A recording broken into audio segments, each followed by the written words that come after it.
हर बाशऊर इंसान सवाल कर रहा है, क्या हमारी जान की कोई कीमत नहीं? आज कराची प्रेस क्लब पे नौजवान महाजिर ने ये प्रोटेस्ट रखा है, निजाम का जनाजा है, जरा धूम से निकले।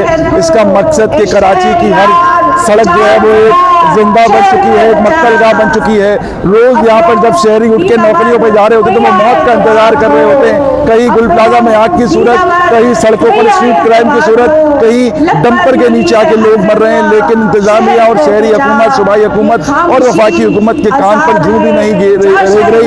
ये एहतजाज अलामती तौर पर जनाजों को रखकर ये बता रहा है कि इस शहर के नौजवानों की अब बस हो गई है। हम अरबाब इख्तियार से गुजारिश कर रहे हैं, अरबाब इख्तिदार से गुजारिश कर रहे हैं, हम आर्मी चीफ से गुजारिश कर रहे हैं कि इन नौजवानों पे हाथ रख के कराची जो पाकिस्तान को पालता है, 60% रेवेन्यू देता है, अगर इसका गला यूं ही घोटा जाता रहा तो एक दिन कराची के नौजवान समेत हर पाकिस्तान का शहरी जो है वो सड़कों पर आएगा और ये मुतालबा करेगा कि जो शहर आपने दबा दी है उसे बहाल किया जाए, इस शहर को जीने का हक दिया जाए, इस शहर के नौजवानों को जीने का हक दिया जाए। तो बांग्लादेश नेपाल का इनकलाब भूल जाएंगे, क्योंकि जिस फ्रस्ट्रेशन के अंदर इस शहर का नौजवान है, जिस दबाव के अंदर इस शहर का नौजवान है, मैं समझता हूँ कि वो दिन करीब है, क्योंकि एक लावा पक रहा है।